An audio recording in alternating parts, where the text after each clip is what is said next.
LeBron James, year 22, turning 40 years old, carries the Lakers to the win over the Sacramento Kings.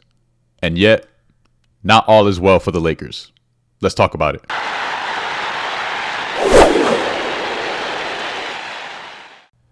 Before we get started, if you guys can do me a huge favor and drop a like on the video and make sure to subscribe to the channel for more Lakers and other sports content. So the Lakers just beat the Sacramento Kings in back-to-back games. Well, technically the games weren't back-to-back, but they played the Sacramento Kings. They were on the schedule for 2 games in a row, so to speak.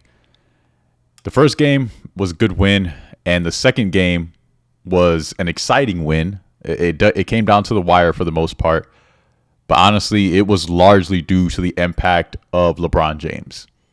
The man had 23 points in the first half, but finished the game with 32 points. He didn't shoot well from 3, but he did have, again, 32 points, 7 rebounds, 6 assists, and 4 steals on 54% from the field, 13% from 3. But he did shoot 83% from the free throw line. I'm happy about this as a Lakers fan. One, considering how our matchups have gone with the Sacramento Kings for the past couple years, it seems like we're over the hump. The Kings don't have our number, so to speak, and the matchups between Anthony Davis and Domantas Sabonis is not kind of like this cloud over our head anymore. It seems like we have established ourselves as not only a competitive team against the Kings, but we are winning the matchup so far this season, which you got to be happy about. But in the same breath, although it was really nice seeing the King turn the clock back, I got to say not all is well for the Lakers, because at the end of the day, we're still relying on a 40-year-old to carry us to wins, essentially. I will give the Lakers a lot of credit, though. The past 4 or 5 games, I believe we're ranked number 1, if not number 2, in terms of defensive rating in the entire NBA. So the defense has really picked up, which is great. That's something that has to continue going forward. I don't know if it will, but if it does, it will help this team out and continue to help this team out tremendously. I think inserting Max Christie into the starting lineup had a lot to do with that. Shout out to Max Christie. His defense over the past few games has been just insane. I mean, if you think about his matchups, we beat the Grizzlies. He was guarding Ja Morant. We beat the Kings twice. He was guarding De'Aaron Fox primarily. So big shout out to Max Christie. But that being said, a large part of why we won this game and why we were able to keep up with the Kings is because LeBron James was super aggressive in the first half. Like I said, he scored 23 points in the first half, finished the game with 32, and that's not sustainable. It's not. On top of that, if you look at how the game ended, our offense was just completely shot to finish the game. Not only were we missing late game free throws, but it didn't seem like we could string together possessions to where we were either executing offense or just having somebody create offense for themselves. Those were 2 glaring issues to end this game that I don't think people are talking about enough. The Lakers have been able to string some wins together, so I'm not trying to be that negative person. And again, beating the Kings in back-to-back games is really good. I think that's a good sign, and the team is trending in the right direction. But somebody has to give us a reality check. And I'm sorry to say, but it has to be me. Okay, if nobody else is going to do it, I'm going to do it.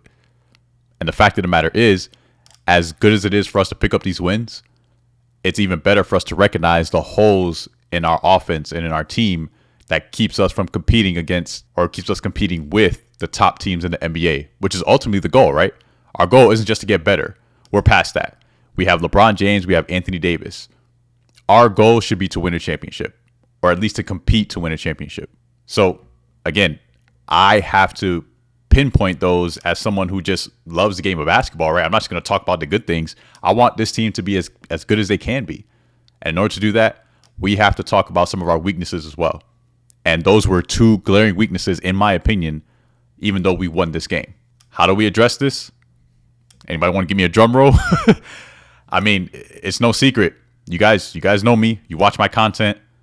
Zack LaVine. With Zack LaVine's skill set, those problems almost vanish completely.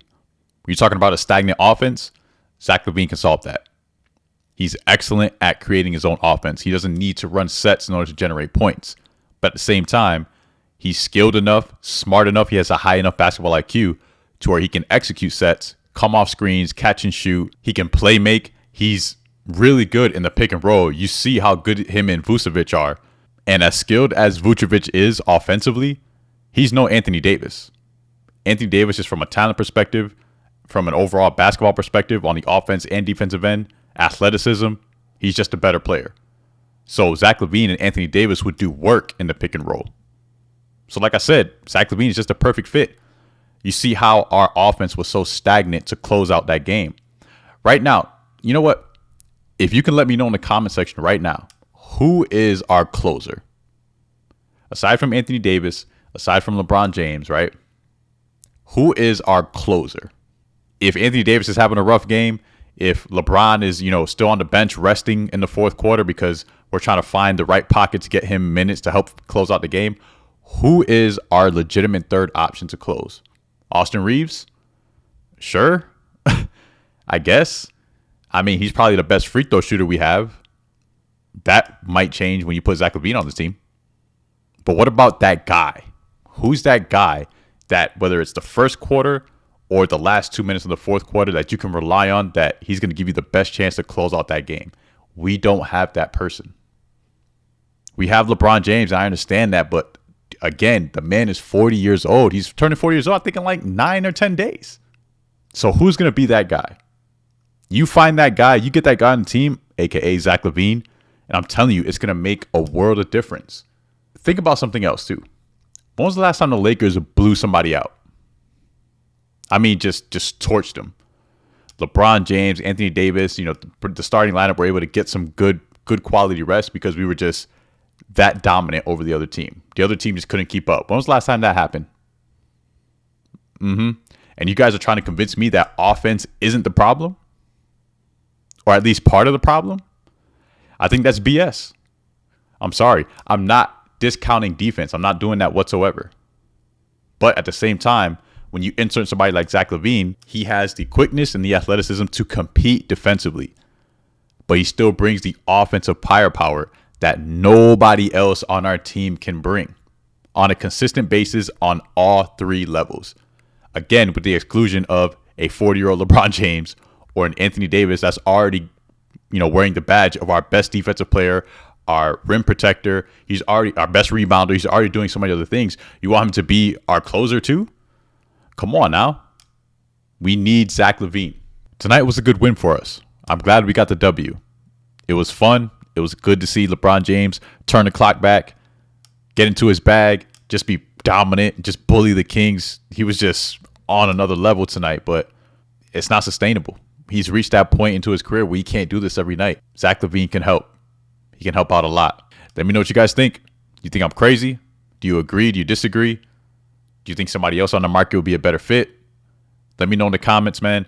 Thank you so much for watching as always. I hope you guys enjoyed the video. If you did, drop a like. And of course, don't forget to subscribe. I'll catch you on the next video. Here.